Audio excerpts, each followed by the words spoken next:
Hey there viewers, my name's Torinski and welcome back to another DCSS Sunday. Today we're of course jumping right back into the usual routine, trying to get a win with every TD in the game, and where we last left off we'd had a pretty fantastic run, basically the best ranger start we could have asked for. Got a bunch of good weapons, even gained a bit of an appreciation for the heavy eco, the heavy brand on weapons. A huge part of that though might have been Okawaru giving us double attack speed, but regardless, worked out fantastic. And so today, I think we're gonna jump in with an ogre or two here, try to see if we can get something rolling, get one final, at least one more dragon transmuter in before the changeover to shapeshifter. But of course, who knows what the dungeon has in store, so without further ado, let's just get ready, head into it. Not muted this time. Perfect. And I was humming and hawing over what kind of start we wanted to do here. One of the mage ones, I know we were pretty dead set on Fire Elementalist a few weeks back when we were attempting this. Debating something like Conjurer since they have such a versatile handbook, but let's give Fire Elementalist one more go, shall we? And I think that was pretty much word for word what we went through the first time around, but as for name, there was a name I thought of right before stream, and I was trying to remember it. Ah, right. We will be Up Runneth Ogre. And let's see how things go, shall we? Woohoo.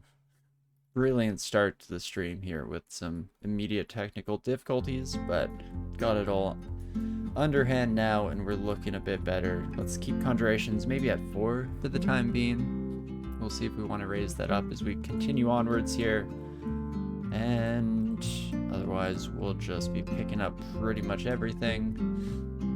And last but not least, let's dump that morgue file, run over here, grab the seed, copy that son of a gun, just in case any of you lovely folks want to join along at home and see how you fare in the dungeon. But okie dokes. With that out of the way, we are set to go here. Whip of Electrocution right off the bat, not too shabby. Probably won't be seeing too much use unless something's gone horribly wrong, but hey, we'll see how it goes, no promises. Fantastic. It should be a fairly straightforward start, of course, with Fire Elementalist. We've been here many times before, nothing too new or fancy. But hopefully we have a fairly uneventful first couple of floors, give us some time to build up our power here before things start to get a little more serious and rambunctious out there. And so far, first floor looking pretty solid. Though again, in this day and age, I feel like it's been a while since we've had any serious issues on the first floor. You know, either your character dies to the first monster they come across, or generally you make it at least to the second or third floor.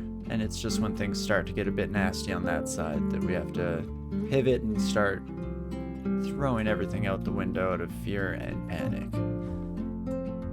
But that should be just about it. Fantastic. Let's also make sure before we head down to learn Scorch, so we have that available to us. A little bit higher damage, as well as just utilizing our Foxfire to also be a bit stronger on the flip side of things. Ring of Resist Corrosion is not the best first ring that we can find, but still nice to have something on our finger here. And otherwise, looking like a pretty uneventful D2, just as we were guessing, so that is fantastic. And definitely dump all of our stats into intelligence for the time being here, and that should be just about perfect. And then what we can do is come upstairs with our slow worm friend and just play it a little bit on the safe side, because D3 here is where things could start to take a little bit of a turn, but hopefully nothing we can't handle. Not too shabby. I have not decided which god we want to go with here. I guess we could We were aiming for Sif the last time we were running this character, and that's usually just to give some kind of insurance that we will have all the spells that we wish by the end of the game. And turns out D3 definitely was where things start to get a bit exciting. Jeez Louise. Well, we drink Mutation, we get a potion of curing, so hooray. And then as I try to switch over with that little bit of extra health to using the magic potion, we do unfortunately die. I don't know why I decided to just foolhardily fight the first orc pack that we came across. Definitely not my best move, but I think we'll just run this back once more from the beginning. I'd hate to waste a name that I at least like quite a bit, so we'll reset that. Pretend that nothing happened whatsoever here, and we'll see how it goes. JK, and all those as well, fantastic. Grab that siege once more with feeling, shall we? Place that bad boy. And okie dokie. Round 2. No immediate whip of electrocution this time, but maybe that's where we went wrong. We got too lucky on floor 1. Where we need all of our luck is a little bit later on in the run here. And we'll definitely take our rat friend on just a wee bit of a hike here, just to make sure we have enough mana, enough space to take care of all of our new friends. So that is fantastic. Okie dokie. Well, again, I can't imagine there's going to be too much of interest going on in the first couple of floors here. So unfortunately, we're just going to have to sprint our way through and hopefully do slightly better in the next section of the dungeon than we did in our first attempt, but it's going to be hard to do much worse, so at least we have that on the positive side. Ooh, and we do get the Conjuration starting handbook here. Does not have IMB, unfortunately, which is one of the versatile spells that I was kind of looking forward to if we did decide to take the Conjurer route as our starting background. But Fulminant Prism, still pretty fantastic, especially if we haven't found any of our alternative damage sources by then. It's a nice fire-agnostic way to take care of groups of enemies. Plus, one of the more solid spells in the game overall for casters, so very much looking forward to that. Right, boots do not fit us. Got a little bit excited. All for naught. I mean, at least this D1 definitely looks a little more packed than our first attempt, which does just mean more experience, of course, which I feel we'll be in desperate need of, and potentially would have been enough to help us survive that initial adventure into D3. Oh my gosh, we pick up the Inescapable Atlas.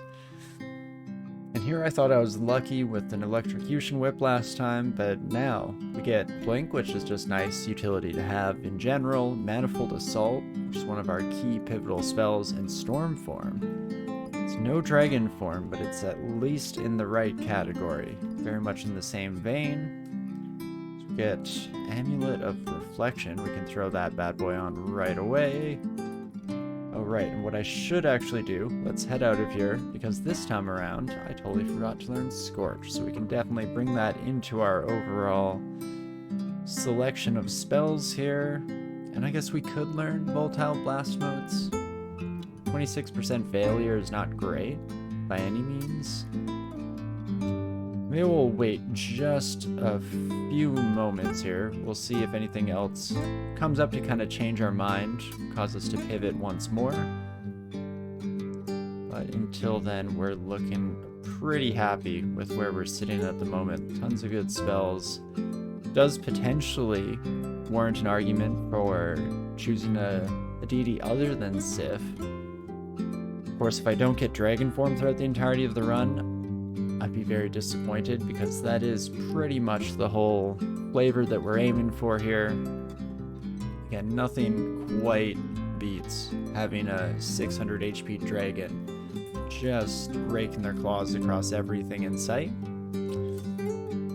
So we'll see how she goes. Very distant drain on that message, so we will continue heading. Okay, I was going to continue heading down, but it looks like we once again are still very distant, so let's pivot instead. Heading as far to the east as we can here as quickly as possible. That's not quite going to do it. Let's try that again. Okay, just distant this time, so we're definitely on the right track. I mean, that looks like a dead end. Could be wrong, but I'd be surprised to be proven otherwise. And hopefully nearby is definitely promising, but hopefully we're able to find that sewer entrance relatively soon. Definitely going on a bit of a wild adventure. Oh, but we do get very nearby, so it's probably somewhere between these points. Fantastic. And, okay, perfect. The river rat does get taken out by the scorch at least. That is fantastic. And we should do fairly well in a water-based area, if just because we can create a bit of extra steam, a little bit of additional damage on top of what we're already able to dish out here.